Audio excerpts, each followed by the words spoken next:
Hey guys, what's up? If you're watching this, you're probably thinking about your New Year's resolution, and you've probably made several New Year's resolutions over the past however many years you've been alive, and you're counting the number of times you've actually stuck to that resolution, and it's probably been 0.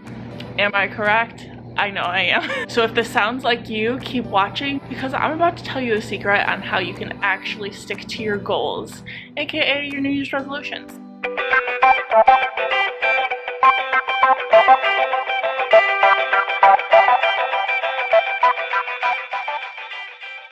My name is Maddie. I'm an online health and fitness coach, and today we're going to be talking about habit formation, which links really closely into New Year's. This is typically the time of year where, especially in the fitness coaching realm, I see so many people reevaluating their past year and kind of thinking about all the different habits they would like to create for themselves and trying to think of action steps, but usually around February, people will reevaluate and realize that they just didn't know how to execute. So if that sounds like you, listen up, you're not alone.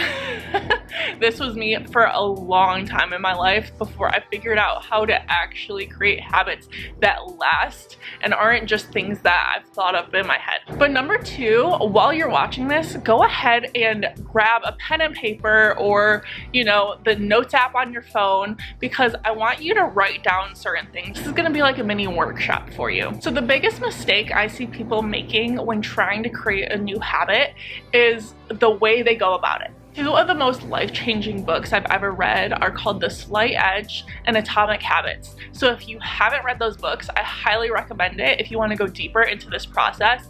But I'm going to be pulling ideas out of both of these books that have really helped change how I went about these processes to help myself create these new habits. So in human behavior, there needs to be 3 steps that occur for a habit to be created. So if you're looking at a circle and there's like 3 layers inside of the circle, think of like Earth.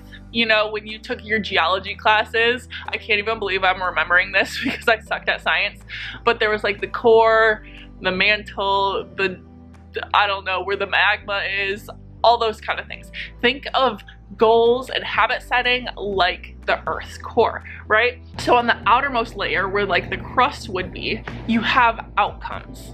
And this is where most people start when trying to set up a goal, right? So let's say your goal this 2022, or any time in your life. Like if you're watching this video and it's like halfway through 2022, that's fine too. So let's say your New Year's goal is to lose weight. That is the outcome, right? And most people start here. So the people's goal will start with the outcome they want already in mind. And then we have the second most layer, which is called the process layer. And this is where you're actually changing the systems that takes place in order to get the outcome, right? So let's say you wanted to lose weight. Process would be the steps that you're taking in order to lose weight, right? So it could be eating in a calorie deficit, or it could be working out more, those types of things. But then this is the key one. You have the core. You have the innermost layer. It is called the identity. And this is where people experience the deepest level of change, right? Because this is how you see yourself. This is your belief system. These are your core values. These are your biases. Your judgment of yourself and others, all of that is here at the identity. And so now we want to focus on the direction of change, right? Because most people start from the outside and work inwards. So that just means they focus on the what they want to achieve, and then they expect it to start changing their identity, right? So people will think, oh, well, I want to lose weight, so I am going to do these processes, which are the action steps, and then eventually that will change who I am as a person, right? But that is why they don't stick to these action steps, because they haven't changed who they are. They haven't changed what they believe. So when the actions start getting hard to do, the processes, they're like, oh, well, do these things really matter to me? At the end of the day, not really. So instead, you should start by changing your identity. And I know that sounds a little complicated, so I'm gonna give you guys a little example of this. So let's say that you're someone who has been a smoker for a while and you are trying to quit smoking. Someone asks you if you smoke and you say, oh, I'm trying to quit. Or you say, I'm not a smoker.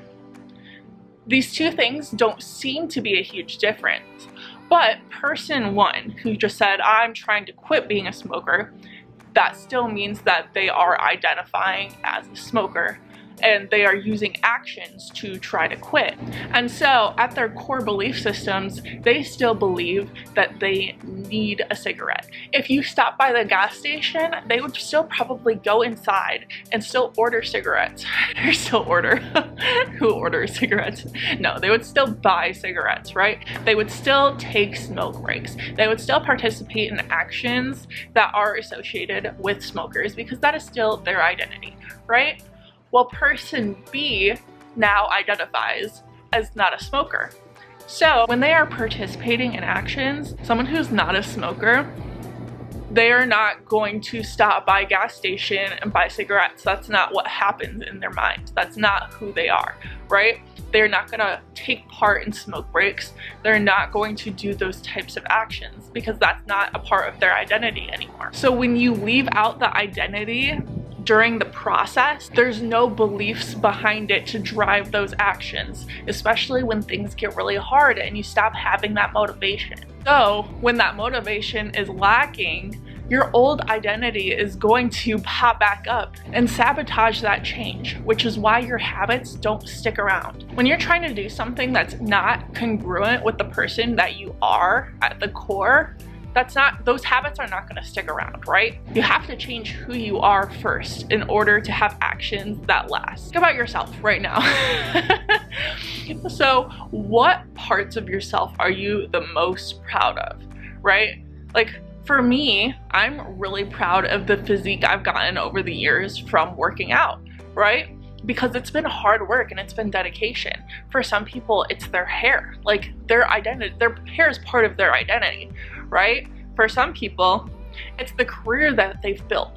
And so the more proud you are of that certain thing, the more motivation you're gonna have to maintain those habits, right? So that's how the motivation sticks around throughout the years, but it's not motivation at the end of the day that keeps you going. It's the identity that's bringing about the motivation. And the behaviors that you take, those are part of the habits. And your behaviors are also a part of your identity. Because at the end of the day, every single thing that you do are a reflection of who you are. And this can be conscious or unconscious, because a lot of the times we don't even understand why we do what we do. And this can really help us or it can hurt us, right? We've all experienced times when we're just like, oh my gosh, I'm self-sabotaging. Like, what the fuck am I doing? So like, if you think of some hurtful ones that are health and fitness related, like think about all the times that you're just like, oh, I'm just too lazy today. Like I can't get up, I can't go to the gym. I don't have time for that. I am always late, so I'm just not gonna even try to make it on time to this class. I'm not a morning person, so I'm not even gonna try to get up before work and work out. I'm not even gonna try to meal prep. I hate cooking. I'm too lazy for that. I look too awkward at the gym, so I'm not even gonna try to work out. All those phrases I just said, those are all limiting beliefs, right? Now, what the heck are limiting beliefs? These are stories that you've told yourself over and over and over again throughout the years, and you've by now just accepted them as facts. But in fact, they are not. And the thing is that we all do them, and we all form new limiting beliefs over time. So it's not something that like you personally are doing that is terrible. No, we all freaking do it. It's fine. These are just parts that you've created as your identity, and they're all just stories. And they are things that help you uphold that image of yourself. So that way you're staying consistent with your own beliefs, which is fine. Our brains have this little thing called the reticular activating systems. So think of like a little hairnet. That's kind of what I visually interpret it as. Because what this thing does is it filters out anything that goes against what we believe in. It's the reason why everybody has their own thoughts, their own opinions, and why you can't sit down with someone who has the complete opposite viewpoint as you and make either person change their set in stone solid beliefs, right? That's why the world is not like, we're never gonna have world peace because of reticular activating systems. Our brain literally filters out our biases. So let's say, for example, you're going car shopping and you don't care about cars. So you've never really looked around while you're driving. You're just like, oh, it is what it is. Like, I'm just looking for something. And then you go and you realize, ooh, I really want a green Kia Soul. I don't know who wants a green Kia Soul, but somebody out there probably does, right? Because they exist. And so you didn't find one at the current car shop you wanted. And the next day you're out driving and all of a sudden you see freaking green Kia Souls everywhere you go. And you're like, okay, well, what the heck? I've never seen these before anywhere. It's your reticular activating system. They have filtered those out before because those never mattered to you, right? But now that it is important to you, you're gonna see them. And it's not like they didn't exist. That just was part of the filtration system. It's how our brains work and it's how it protects us. So it's not a bad thing. It's just part of our biases. And vice versa also filters in everything that we want to believe, we want to hear. And that means the good and the bad things. So the more deeply our thoughts and our actions are tied to our identities, the harder it is for us to change. I'll say it once and I'll say it again. The biggest barrier to any sort of positive change in us as human beings, including our habits, is identity conflict. So if we want to progress as humans, we always have to unlearn what we've always thought. So right now, yes, I told you you're going to be writing stuff down. I want you to, in the comments or on your notes or whatever it is, write down some of your health and fitness mindset limiting beliefs, right? So it could be some of the ones I said earlier in this video, or it could be some of your own personal ones. Anything goes, but I want you to write those down. You can pause this so that way you can do that. But now I want you to take a look at those beliefs. And I want you to think about who put those there inside your head. Because I'm gonna give you a hint, it wasn't actually you. Yeah, I know, right? At one point, we were all children, right? We were all babies. We only thought positive things about ourselves until someone else said something that put that thought inside of our head, right? And it doesn't mean it was on purpose. A lot of times it's our parents, our teachers, our coaches. It's people who aren't trying to be malicious or anything like that, but they say things that stick with us and our brain starts repeating over and over again, and that becomes our personal belief system, right? But the cool thing is that you have control over your personal beliefs. So, you know, your family's beliefs don't have to be yours forever. So whoever your identity is right now, you have complete control over that. It's only a belief because of repeated patterns, and also because you have proof of it. An identity, stripped down to its core, just means repeated beingness. So in all technicalities, you can gather a belief of anything that you can repeat. And you can do this gradually and repeat it over time, and that can become your new belief system. So now I want you to sit down and really think about what story you're telling yourself about who you are, right? And is it congruent to who you want to be? So I really want you to sit down and write this down now, because this is a new thing. Comment these down below if you want to take part of the action steps as well. But number one is, like, what story are you telling yourself? How are these stories affecting your current behavior? And who are these beliefs making you be right now in this present day? Because that, all those things put together, that is your current identity. Right? So now we take that list and we go over to this side. And now this is when you're gonna act as if. You wanna sit there and think about what you wrote down earlier as your goal for this year. And think of that person. So if you're someone who wants to lose weight, what are the action steps that you think that person would do every single day? What time would they wake up? What would they eat for breakfast?